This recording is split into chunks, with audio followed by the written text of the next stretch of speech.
Oke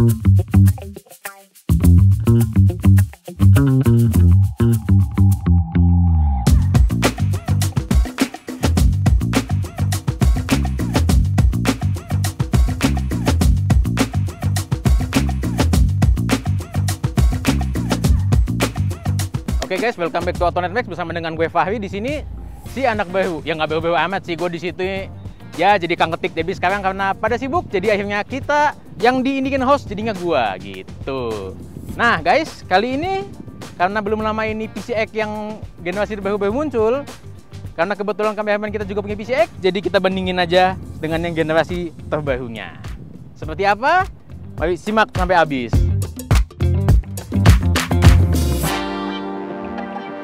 Oke, kita bakal bahas dari perspektif bapak-bapak. Tapi tunggu dulu, gue bukan yang paling tua di sini, lebih tua Bagas, dan gue lebih tinggi. Wih. Nah, jadi kita bakal lihat dari sisi desainnya.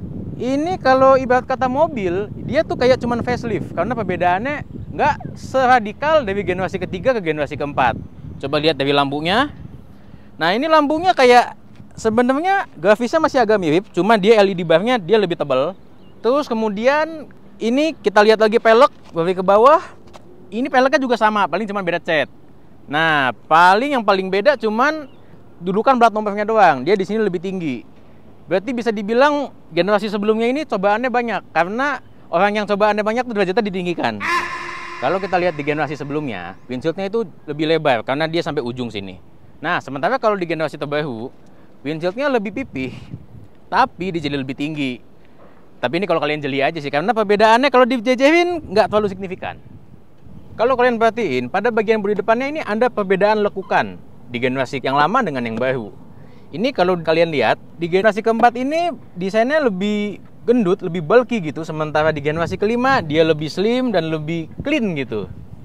Masih di bagian depan, bagian yang paling kentara adalah stangnya. Karena kalau di generasi sebelumnya kan, ini kayak kurang rapih gitu kan. Nah, di generasi yang terbaru, dia udah pakai cover. Akhirnya setelah 4 generasi nggak ada, di generasi kelima ini dia ada cover stangnya. Dan kemudian tombol-tombolnya juga pada bagian kanan, ini tombol-tombolnya nggak beda jauh dengan yang model sebelumnya. Kalau nggak percaya, lihat aja.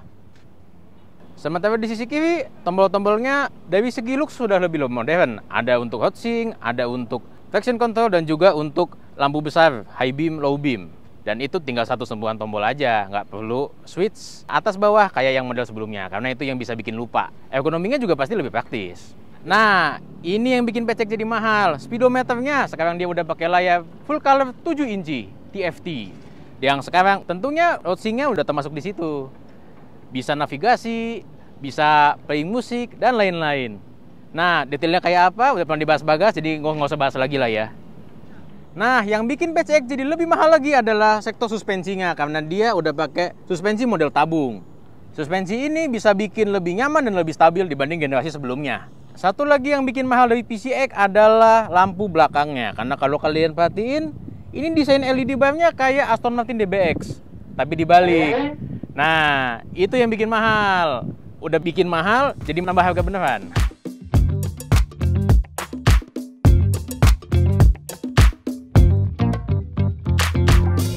Ngomong-ngomong soal mesinnya masih sama dengan generasi sebelumnya.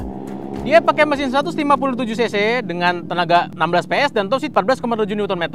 Sedikit fun fact, PCX yang kalian lihat di Indonesia ini merupakan PCX pertama di Asia di generasi ini, bahkan dunia, yang pakai mesin 157 cc. Karena yang di launching di Eropa kemarin itu cuma 125 cc. Nggak usah nge-hype di launching di sinilah ya. Vario 125 aja underpower kok. Sedikit fun fact, tapi nggak sedikit sih, ini banyak. Jadi, PCX yang baru ini masih pakai beberapa part yang sama dengan yang generasi sebelumnya. Bisa dilihat dari spion, dari cakram rem depan, cover mesin, knalpot. Bahkan, kalau dilihat sekilas, jok dan behelnya ini masih mirip dengan generasi sebelumnya. Kalau nggak percaya, perhatiin aja. Velgnya juga sama, paling cuma beda warna doang. Yang satu hitam, yang satu gunmetal bronze. Bahkan kalian lihat nih, spakbor belakangnya, sama kan? Lihat spakbor depannya juga nih. Sama kan? Masih ada yang sama lagi nih. Lihat swing armnya. Sama kan? Dan kalian lihat desain footstepnya. Oh, ini beda deng. Maaf.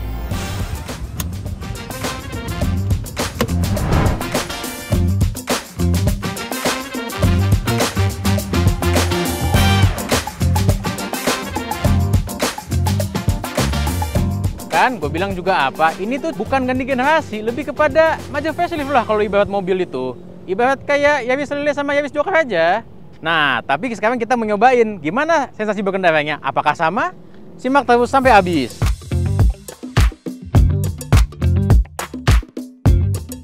Sekarang kita bahas posisi riding. Dengan tinggi kursi 764 mm, dia bisa menopang tubuh dengan sempurna. Badan gue yang 175 cm ini bisa napak dengan baik, nggak perlu jinjit-jinjit lagi. Tadi gue bahas bodi samping ada perubahan. Nah, ini bikin lebih enak buat senderan kaki, karena yang sebelumnya kan agak keluar. Yang ini bisa lebih masuk, jadi kalau buat jalan jauh lebih enak, bisa agak selonjor. Habis itu ada posisi stang. Ini nggak beda jauh dengan model sebelumnya, cuma di cover doang. Sisanya sih cukup nyaman lah dan ergonomis. Oke lah untuk badan gue yang gede ini. Nah, keuntungan stang di cover ini bikin dia jadi lebih rapi, kabelnya nggak ngeleweh-ngeleweh, dan juga bikin dia jadi lebih mahal juga.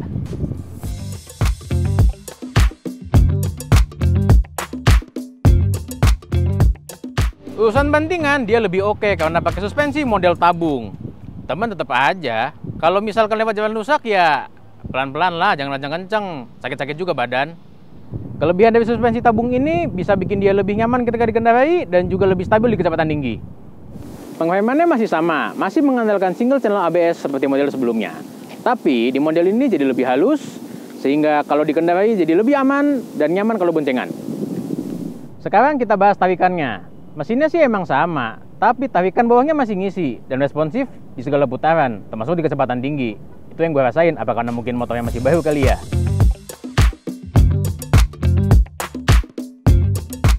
Satu lagi di sektor speedometernya, dia udah pakai TFT yang bikin enak dilihat dan ada sensor cahayanya guys. Jadi kalau misalnya malam-malam atau siang-siang tetap gampang dibaca karena dia ada sensor cahayanya. Ini sensornya di sini, bisa kita buktiin. Dia akan meredup sesuai situasi sekitar. Tuh, bahkan bisa jadi gelap.